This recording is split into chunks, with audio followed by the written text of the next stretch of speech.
Section number 64(1)(a, तो इस section को समझने के लिए हम इसमें तीन कैरेक्टर लेते हैं, एक हस्बैंड है, एक वाइफ है और एक उनका बच्चा है। ठीक है, तो इसमें क्या होगा, हस्बैंड ने या फिर वाइफ ने कोई असेट उस चाइल्ड के नाम कर दी, सपोज कि उसके नाम से एक एफडी खुलवा दी, अब उससे उसको इंटरेस्ट की इनकम आ रही है। तो अब इसमें सवाल उठता है कि ये इंटरेस्ट की इनकम किसके हाथ में टैक्सेबल होगी? बच्चे के हाथ में तो होगी नहीं, या तो टैक्सेबल होगी हस्बैंड के हाथ में या तो वाइफ के हाथ में।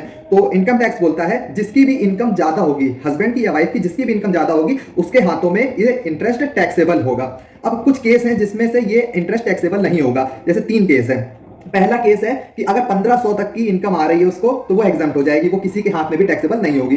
दूसरा केस, अगर कोई डिसेबिलिटी है उस बच्चे को, 80U सेक्शन में दी गई है कुछ डिसेबिलिटी, तो ऐसी कोई डिसेबिलिटी है तो उस केस में भी किसी के हाथ में टैक्सेबल नहीं होगा। अब तीसरा केस, अगर वो इनकम उस बच्चे ने अपने मैनुअल लेबर से कमाया है, अपने कोई स्किल से कमाया है, अपने टैलेंट से कमाई है वो इनकम, तो वो किसी के हाथ में भी क्लब नहीं होगी, मतलब कि वो उसी के हाथ में टैक्सेबल होगी, ना कि हस्बैंड के हाथ में टैक्सेबल होगी, ना वाइफ के हाथों में।